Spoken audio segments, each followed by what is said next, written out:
tribal or regional.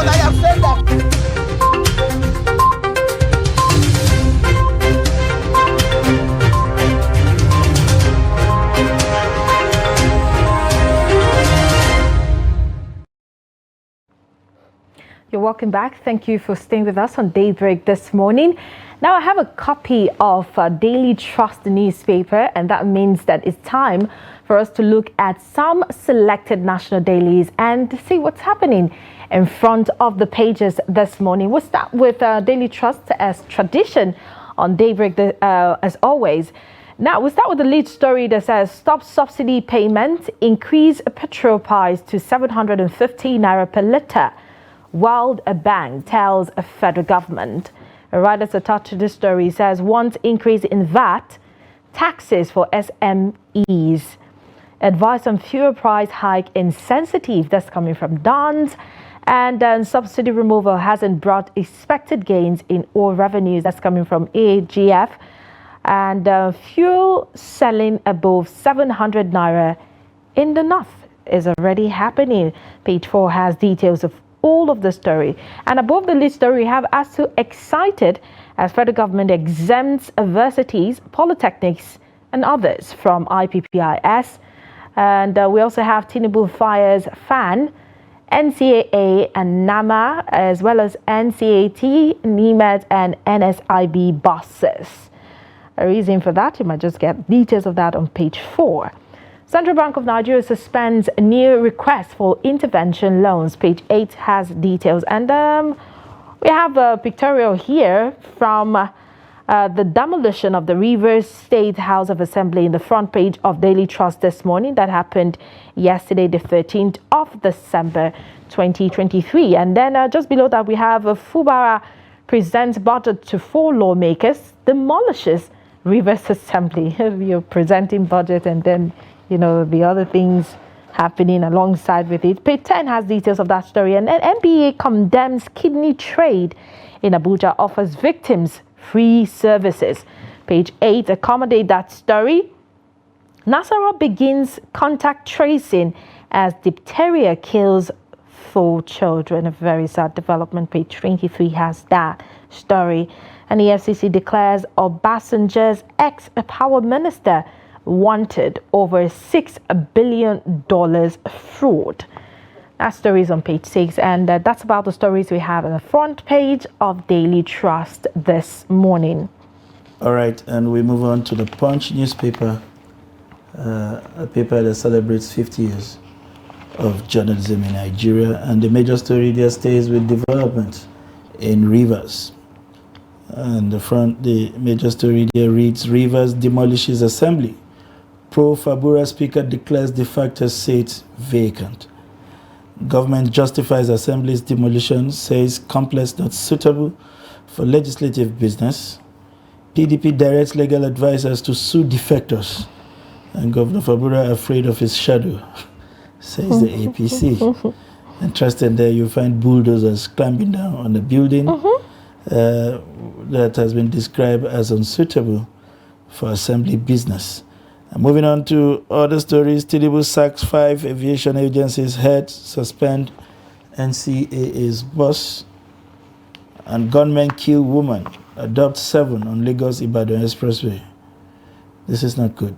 And to other stories, NNPCL not transparent on subsidy and dollar revenues. This is coming from the World Bank. And Kaduna bombing, military raises 8-man panel. Villagers disown 33 billion lawsuit. And NLC rejects TCN privatization demands policy reversal. I'm not sure whether the NLC this time is speaking for Nigerians or not, but we'll get details of that when we get to the analysis segment of this program. And that's it on the front page of the Punch newspaper. Now let's move on to The Nation. The masthead, we have firms to lose tariff waivers on important items. Page 7 has details. Then Ondo Assembly okays Lucky Aiyedatiwa, acting governor. All right. I think a lot of people have expected that long before now. But page 4 has details of the story. As at 3 killed, 2 banks erupt in Ikere-Ekiti, and Tinubu fires heads of FAN, NAMA, NIMAT, and NCAT. Page 27 and page 25 has the stories I just mentioned. You can read further on those pages. And below that, we have varsities, polytechnics, colleges of education released from IPPIS. And then we have a kicker that says, Edu.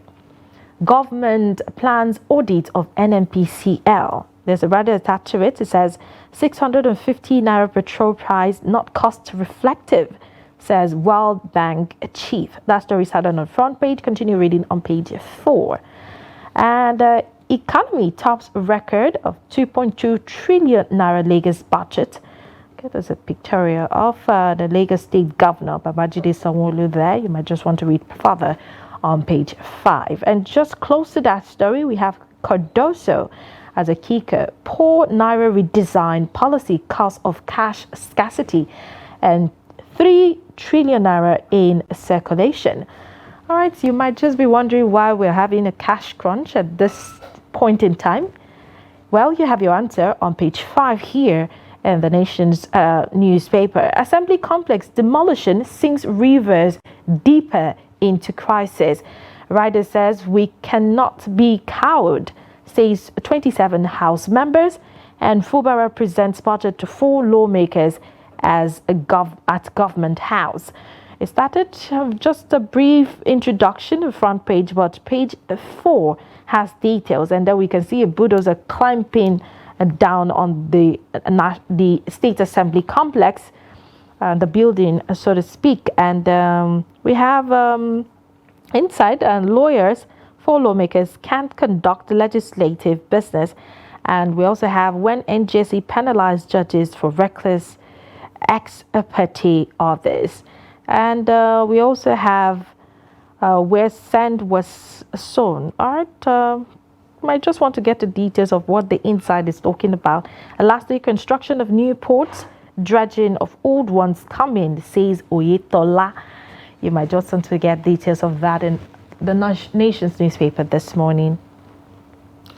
All right, I'm moving on to this day newspaper. We breeze quickly over the stories that made it to the front page. Sanwo-Olu presents 2.246 trillion 2024 appropriation bill to Lagos. I remember when Nigeria's national budget used to be under 2 trillion. Now Lagos State alone, is doing over 2 trillion. To other stories, climate change. Nearly 200 countries agree historic deal to reduce fossil fuel consumption. It will be interesting to understand what Nigeria's position is. With 4 soldiers killed, 2 Koreans kidnapped, security concerns mount in Rivers. Oil production may be impacted if crisis persists. And Q BRICS, one situation may engulf Nigeria. And to other stories, Fabura asserts control in Rivers. Fabura asserts control in Rivers. Present 2024 budgets to 4-member Assembly. Demolishes bombed legislative complex for reconstruction. FG denies involvement in state's political crisis. 27 defector lawmakers ousted by legislature. And Falana, INEC required to conduct a fresh election. Interesting perspective from every angle there as it borders on River State. And you find pictures there of the front page of a meeting at the United Nations Convention Against Corruption in Atlanta, Georgia. A very notable face there is that of our Issa Rafsanjani, the Nigerian Director of Transparency International. And finally, on the bottom strip, we have Tinubu approves leadership changes in aviation and aerospace development parastatals. That's it on the front page of this day newspaper. And that's about the selected national dailies we'll be taking at the moment. If we had time, we would have taken all. But our reviewers here in the studio, Malam Nasser Lawal, who is the editor-in-chief of Dateline Nigeria, he's here. Good morning to you, and thank you always for being available. Good morning. It's good to be here. It's good to have you. We are back to putting on the same colors again, just slightly It's like he took it in darker shade of. Okay, I was thinking today will be different. No, there's no dodging. It's actually different. It's actually different. I'm not sure what is different. If I had more of this shade, yes, and then it would have been the same. Okay, I don't know why that keep happening, but I think there's no dodging us, and there's just me in the studio today. So when Abdullah is there, when he is trying to escape from me, he ends up with Abdullah. So it's okay that we have a convergence of mind around that area. All of the papers seem to be talking about the same thing this morning. Two critical issues yesterday engulfed most of the paper.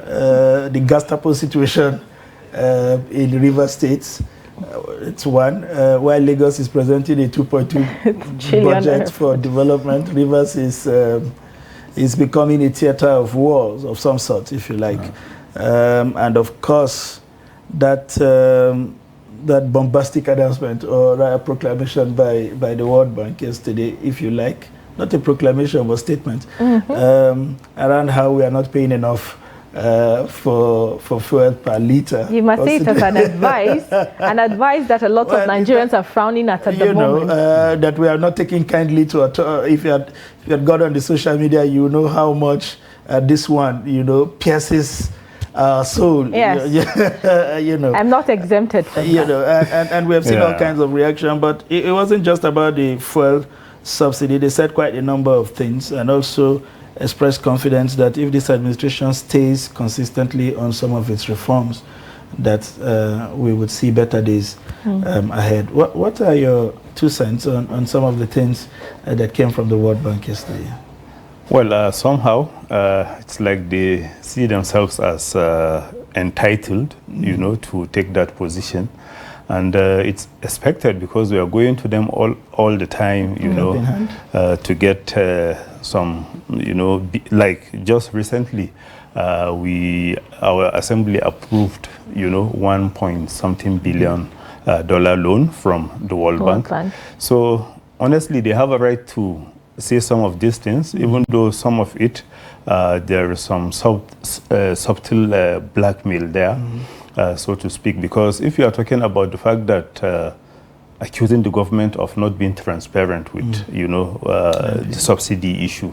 But if you remember what the president said during his October 1 speech, you remember he said, the government will always intervene to ensure some stability, because so many people were scared that time that with the way the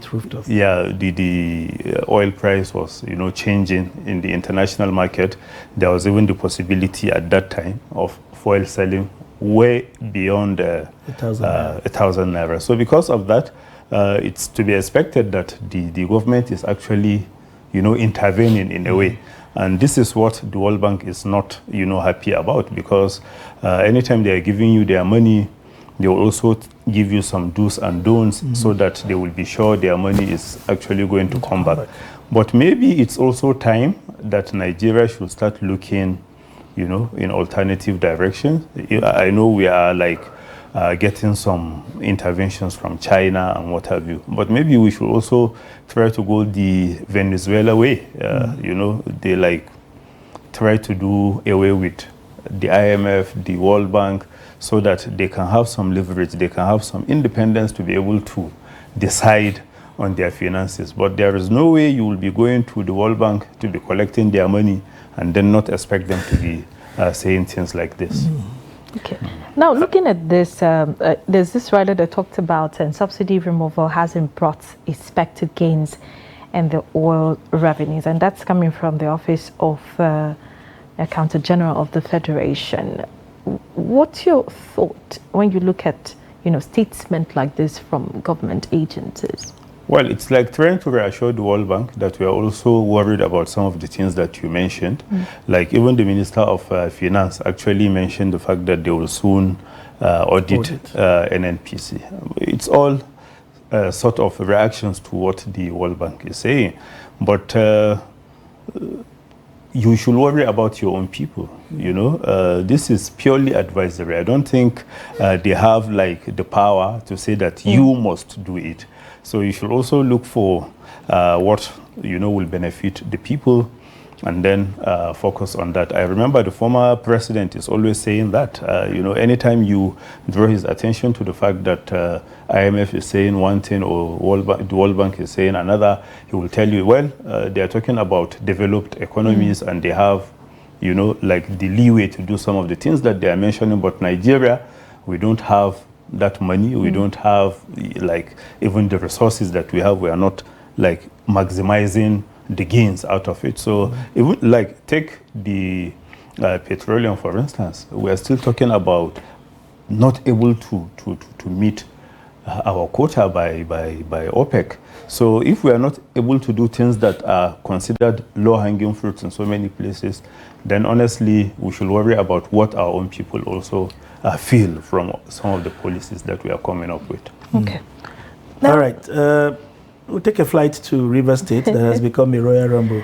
Don't. Flights are expensive now. From one fire incident to now the bulldozers pulling down a multi-billion-dollar complex because they say it is no longer. Well, what I'm not sure in the use of that language is whether the building constitutes a systemic risk or it is basically for aesthetic reasons no longer suitable for legislative agenda, but whatever that is, that building is being pulled down. And the River State Property Commission, or agency as it were, has allocated an office inside the government house for legislative business with just 4 members where budgets were presented yesterday.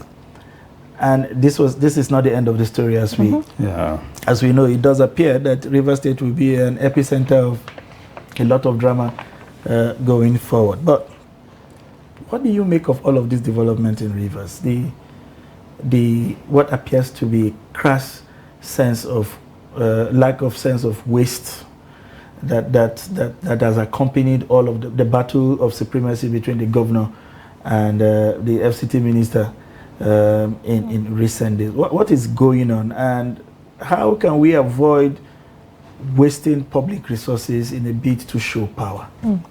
Well, I think it's good that the governor is trying to assert his, independence, like one of the papers reported, because I know so many people will say that the FCT minister actually played a role in his emergence, but then it's his name that was on the ballot.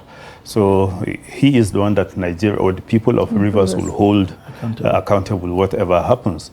But honestly, I don't like the way he is going about it. Like, if you are talking about the fact that there was fire incidents, at the assembly complex, you can do some, few changes. Yes. You don't have to go, all the way, to start demolishing because you spent money, hard-earned resources, resources that you can actually channel to other, important sectors of the economy. Here you are, demolishing it because, as far as I can see, it's because it provides some sanctuary to the 27 errant suspended lawmakers, and that's even the reason why they had to take them to the house of the government house, because people will ask, what will that do to the independence of the state assembly if you are right in the government house trying to play your own role? It will be very difficult for you to be able to do things that the governor will find, that the governor will not be happy about. So honestly, maybe the governor should have allowed the assembly to decide, because I remember some of our lawyers making the argument that wherever you have the mace, you can have legislative sitting. So it doesn't have to be the government house. But because he wants to be in control, and the government house is where he has absolute control, that's why they are now taking them to the government house to do to play their legislative function. But the government, the president, there was a time I mentioned in these studios that I don't think the president should intervene because our laws are clear. If the president should intervene, some people may start accusing him of because some of the things he has publicly said about the FCT minister. Some will think, okay, he's trying probably favor the minister against the governor or something like that. So I expect all the stakeholders in this, all the warring sides, to go by the rules. I saw our land lawyer, Falana, saying that INEC should go ahead and even consider holding fresh elections in those constituencies. But then, this is something that the courts have not decided yet. It's still within the powers of the court to tell us who is right and who is wrong. But for now, honestly, the governor should also respect the law in trying to assert his independence. But are you also worried that it appears that the crisis is beginning to take ethnic slurs too? It is now a fight between the Jaws and the Queries over whose turn it is and how one section is refusing to support the ambition or the tenure of the other, despite enjoying unanimous support when their own son was in power. Is this not a dangerous dimension to all of this problem? Honestly, it's a very dangerous one, especially, if you look at the fact that the immediate past governor, who is now the FCT minister, is an Ikwere man. He played a role in the emergence of an Ijo man. So in that light, you can say, okay, there was no any ethnic coloration involved in it. But now that they are talking about retaining power and exercising it, they think probably the former governor is trying to undermine their own time. Now that they have the chance to also, do some of the things that they will be able to do, because in another 4 or 8 years, another person may be there. So they want to maximize their own time and be able to do so. But I don't like the ethnic coloration. Honestly, we shouldn't encourage that, because if we do that, then we have so many ethnic nationalities in Nigeria, and it has a way of snowballing into other states, especially including the ones that are not affected. I want to really turn a blind eye to some of the things I see in these pictorials, actually. When you say you want to have demolitions, we know what happens if you want to bring down a structure that you have planned properly to bring down. I can see expensive things, that could have been removed before this demolition takes place. But away from that, actually, we'll see how this pan out in the coming days or weeks. Now, let's take a look at ASU now. We've waited for the government and ASU and other tertiary institutions come to a consensus regarding the IPPIS. And during the FAC meeting yesterday, they were exempted. And the ASU is excited about this. Give us a sense of how this might play out, because I know that VCs don't need to leave their positions, as the president clearly pointed out, to come here and fight for staff members to be enrolled in IPPIS. But what does this mean, though? Well, I think a lot of it is positive, but then, anytime you solve a problem in Nigeria, a fresh one will just, appear from. Yes, that's just the fact. Now that they have this, there are so many other things that are likely to come up. They should also worry about the fact that the government is now talking about some level of autonomy for the institutions. So some of the money that you used to go to the government to get, now you will have to source for them yourself. And if you look at the state of our tertiary institutions, especially the ones that are owned by the government, they are going down. People no longer send their kids to our public institutions, because if you do that, then you are not even sure of when your kid will be graduating. When you can send him to one of the private institutions, in 4 or 5 years, he's through with his program. But so they should worry. The fact that the government is now giving them this, they should also start thinking of what the recent trend now, we've seen students protest for hike in fees or tuition fees. Is that something that we should be worried about concerning the fees? Because now they have to sort some of the resources to run the university. Should students expect probably an increase in fees now? Yeah, I think they should expect that, even though I saw the news, nuns, talking about being excited about this development.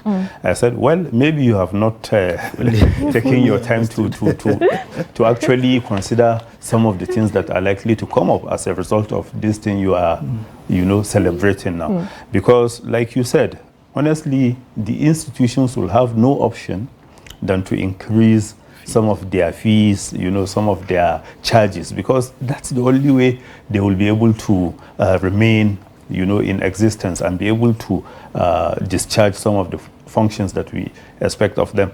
Because if the government is telling you, okay, go and generate your own money, we are not going to give, where are they going to get the money from? We are not a nation where you have all these endowments and what have you. It's what parents pay. So it's left to the students, to also consider the things that are likely to come from, the management of all these tertiary institutions, so that they can start preparing their defense, because it's certainly going to come. Absolutely. It's difficult sometimes when you read through the list, the bucket list of these institutions. On the one hand, you want independence. On the other hand, you want to be connected to the breast milk of the mother. You can't be independent. And still it makes me think how a lot of people think adulthood is a scam. Yeah. You want to live on your own, but you know that there are a lot of expenses. You still want those allowances to continue to flow. Finally, before we let you go out of the studio, is the NLC now kicking against the power minister's hints that there is a likelihood to break the TCN into two. There had been loads of complaint. There is enough complaint, I think, to go around the power sector and how every player there has not done sufficiently well. However, there's the common consensus that a single transmission company owned by the government would just not do justice to the barrage of Gencos and Discos springing up here and there, and there's the need for an alternate power transmission company. He has hinted that they need to do that, but now the unions are saying revert to status quo. You cannot consider it. The unions, have they become now a clog in the wheel of progress for this country? The things they say sometimes when they go on this negotiation, are they reflective of you and I and what we really think about how these sectors should move forward? Well, let's not forget what they said when their president was assaulted in Imo. They said they are representing the interest of Nigerian workers. So they are not thinking about you and I. They're not talking about the common man. It's even this position that they are now taking. It has to do with those that are likely to lose their jobs.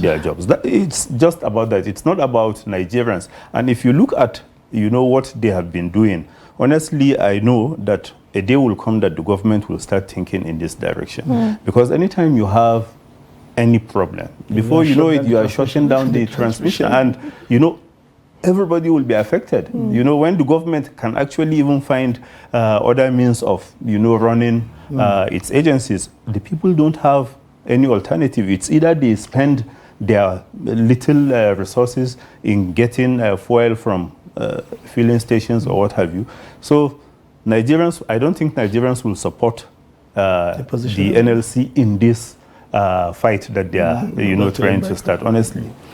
All right. I wish we had the time to take more of the issues that made it to the front page of the paper, but I'm sure that we have reflected on those ones that significantly reflect on virtually every newspaper in Nigeria this morning. I want to thank you very much for finding time to be here and for providing deep-rooted insights to some of the decisions that made some of these stories make it to the front page, and the intricacies of some of what we see as stories that make it to the front page of these national dailies. Once again, thank you very much for coming. Thank you for having me. And Merry Christmas in advance. I will be here. I will be here. It's too early to say Merry Christmas. That. Unnecessary pressure. No, I'm just reminding him of what we would expect around the Christmas period. What I will be expecting. All right.